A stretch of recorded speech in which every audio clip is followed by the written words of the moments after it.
Hi, everyone. It's Kate. Welcome back to another episode of the Omnichannel Marketer. I'm excited to have Hasan Hasmani today. Hasan is the founder of Underdog Games, a board game that aims to inspire curiosity. Hasan, welcome. Hey, thanks for having me, Kate. Appreciate it. Pumped to have you on. So, Hasan, why don't we start with your story? Tell me a little bit about your background and how you came to start Underdog Games. Awesome. Yeah. So my entrepreneur story started a bit before Underdog Games. When I was in college, right before I had an internship. And during that time, I was like, I don't necessarily want to become an accountant. That's what I was going to college for. I was going to school for accounting, was thinking about getting my CPA, et cetera. And I Googled how to make money selling stuff online. And that was really the start of the whole journey, is that one Google search. And so throughout a couple of years, I was, selling products on Amazon. I was learning about e-commerce. And then when I was 22, I slept at the bottom of the Grand Canyon. I did a backpacking trip to the bottom. I'd never slept outdoors before. That was my first time sleeping outdoors. And 2 weeks later, I stumbled upon the person that became my co-founder, Charlie Bink. And he had created a board game with his family called Trekking the National Parks.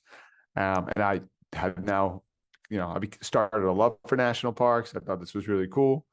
So I talked to his family and convinced him to join with me. And then we created a board game company together. And the whole goal of the company is that we use real life topics.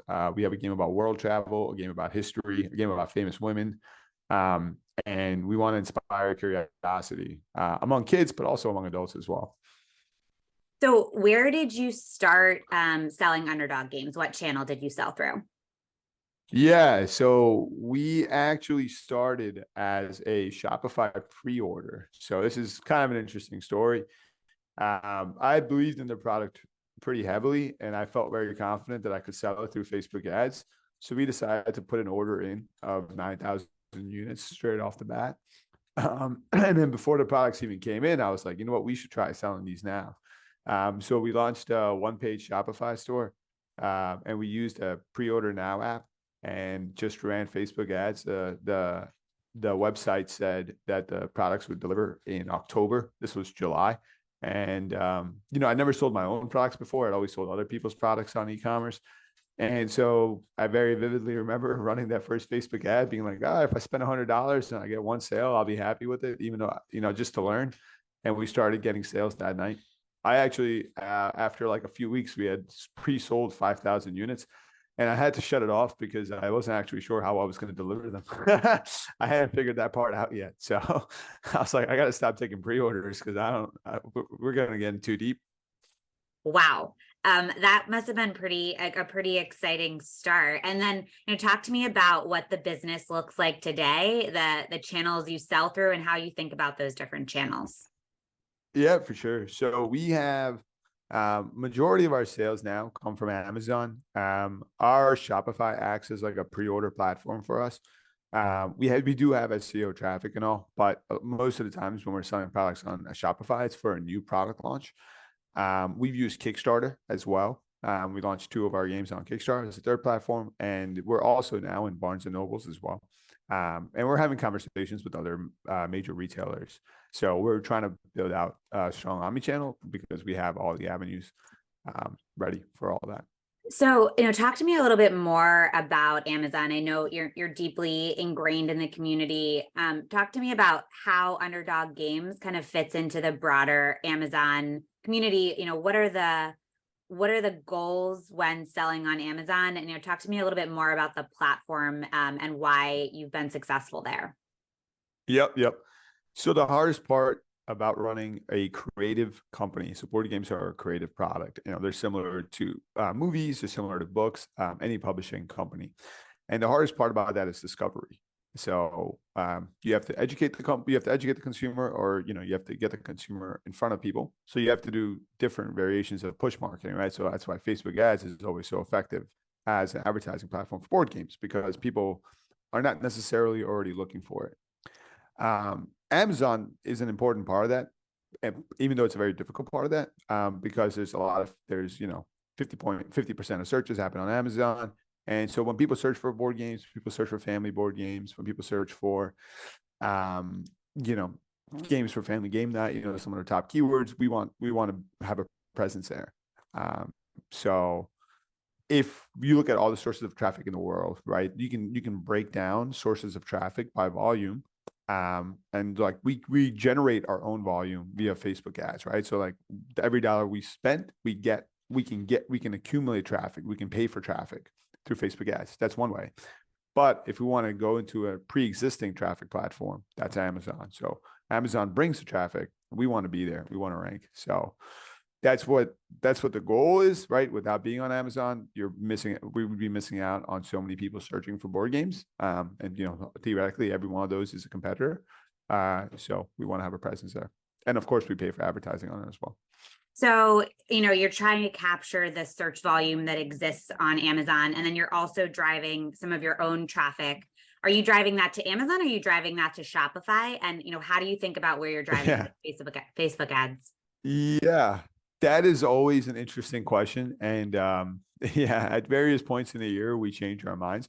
So there's, for example, if you want to do stuff like a creative bundle or like a creative bundle between your products, a special offer for a specific season, or even if you're thinking about like doing this product plus another product, as that's also a bundle, but not between existing products, but like more like a tiny upsell. Shopify works better for all those platforms. So if we think about doing stuff like that, like for Black Friday, we had a special sale among all of our products. We ran that through Shopify and ran Facebook ads through Shopify. But throughout the year, what's actually changed is that the profitability of Shopify, we actually use Amazon to fulfill all of our Shopify orders as well. For a 4-pound product, right? We're a relatively bigger product. For a 4-pound product, no one can compare with Amazon for fulfillment fees, at our volume at least.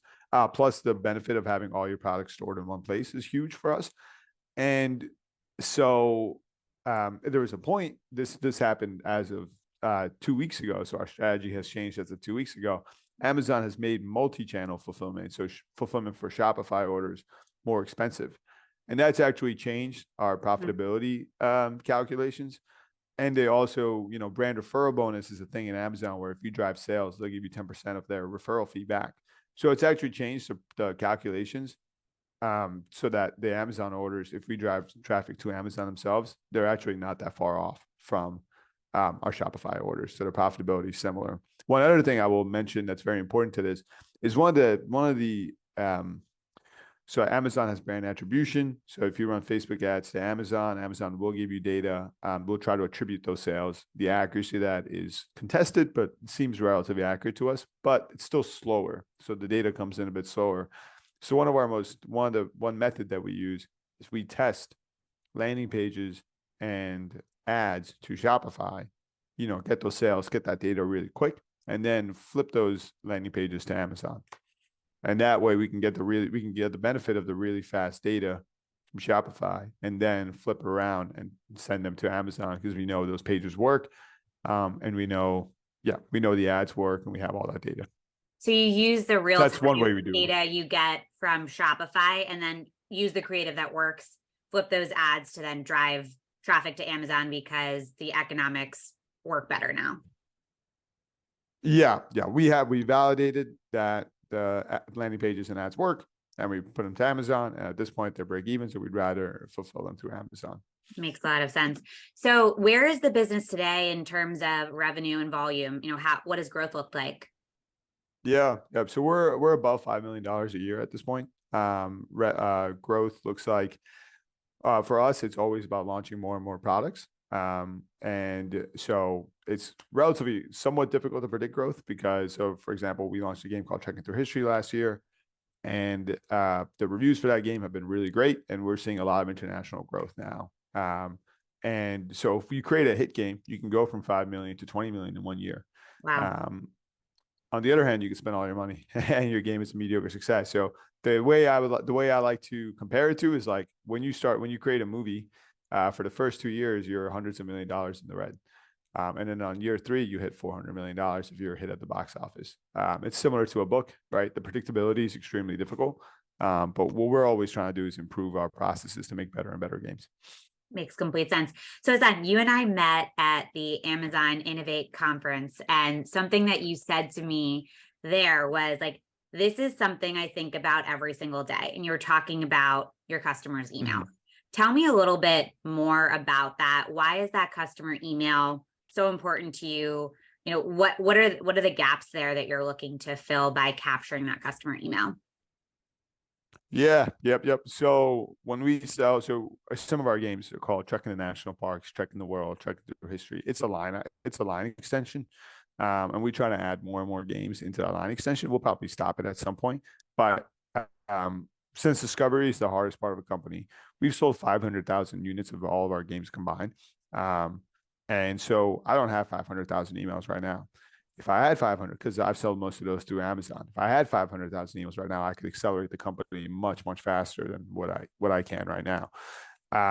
And so we think about this all the time because if we create good games, that's our objective. Is we always create good games. If we do create good games and those customers like our games, then we can try and sell them on the next product that we create because hopefully we provided a lot of joy and entertainment to those families, and they believe that this next product will provide the same level of joy and entertainment.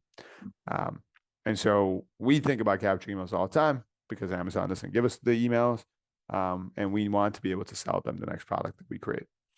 And what are some of the methods that you're using to capture customer emails? Yeah, so we do use Bridge, and with Bridge, and with even before that, our main thing is that we've tested. We've tested a variety of offers, so we have a somewhat of a benefit in that everyone that buys our games needs to learn how to play the games, and so they come to our page to learn how to play the game. So we have a rules video, and so when people open the box, so if you have the box in front of you and you flip open the box on the inside box cover and on the front page of the rule book, it says like don't read the rule book, learn how to play at this URL.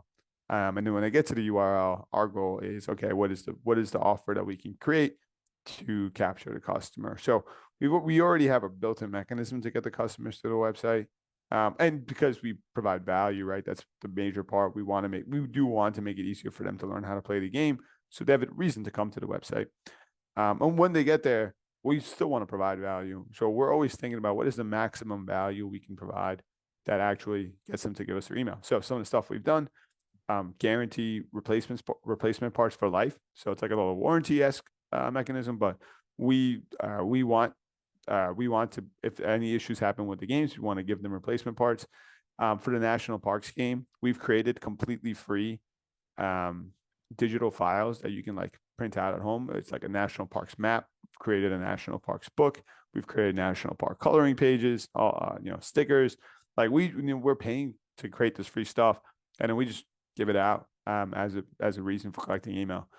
People will not give you their emails unless you have an actual reason. If you have something that you have to have something that you can provide value with for people Yeah. to give you their emails. So That's definitely something that we see. You need a clear value transferred, and the customer will be willing to, create that experience, give you their email if they feel like they're getting something for that. Something that I think that you think a lot about and do really well is think about your end-to-end customer experience from, pre-purchase to post-purchase. So just talk me through how you as a team think about that end-to-end customer experience. yeah, for sure. I mean, we're always trying to improve this. We're always trying to be more customer centric. But we really we actually outlined the whole process from like, ad discovery or word of mouth discovery. And then we think about, okay, one, we have like, how can we make the rules as like, this is the biggest barrier for customers for us is learning the rule book. So we're always thinking about as soon as they open the box, every step of them opening the box, how can we make the rules as easy as possible to learn? How can we create an experience for them that, when they sit down to play, they have an enjoyable time. And then post purchase, it's always just providing value. So we have a lot of moms that are part of our email capture, our email group, and so we're always trying to give out freebies. We create road trip games, we create free kits, anything that can help them with their families. So other stuff that we're trying to nail down, and that's part of the post purchase journey is word of mouth is the biggest method of sales you will have as a company for most companies, and not necessarily for most companies, for a creative company like us, definitely like word of mouth is our biggest sales channel. And we want to incentivize it, not just incentivize it, but more, I guess, reward it, because it happens naturally. You can't necessarily incentivize people to do word of mouth for a product they don't like. So the product has to be great first. If the product is great, there's word of mouth, and then you want to reward people for creating word of mouth. So we're thinking about and testing out different systems as a referral mechanism, but our goal is to turn our customers into our biggest sales channel if we do our job of serving our customers so well that they feel compelled to share it. Makes complete sense. So Hasan, we've chatted about this before. I think something that you're really passionate about is content creation. So, could you tell me a little bit more about that, and why you're so passionate about it? Yep. Content curation. Curation, apologies. Curation. Yep. No worries. Content curation, to me, is probably one of the biggest hacks you will have in your life. So, 10 years from now, who you are is just a result of what you do daily today over the next 10 years.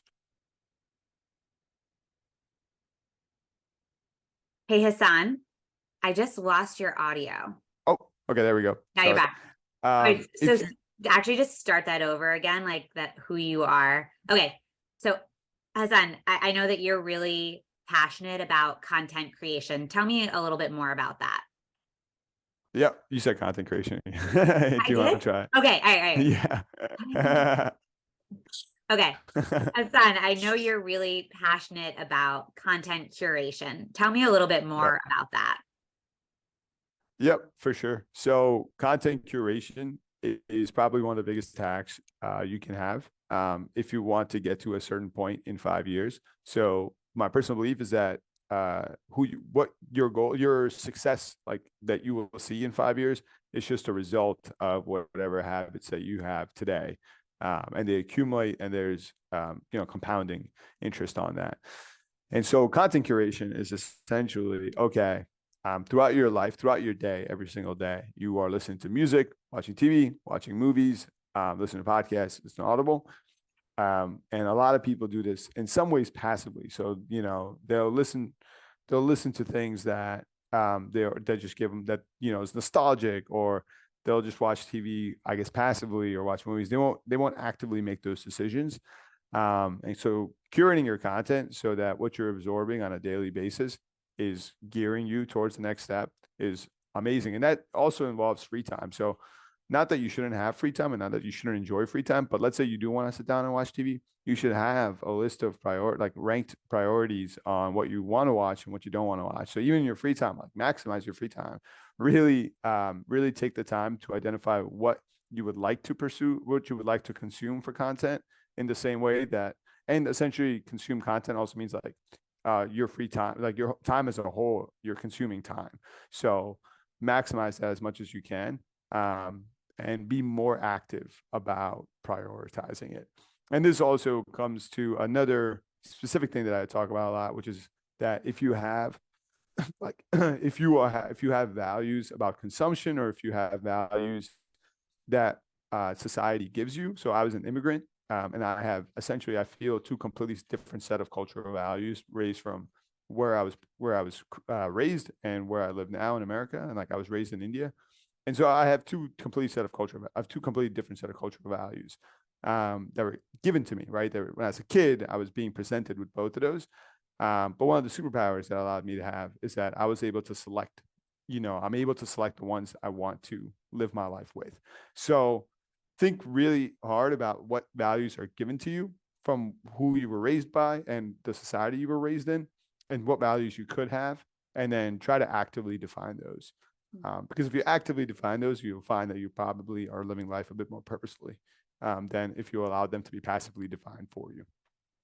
Okay, so, define your values and be, super conscious about the content that you are absorbing.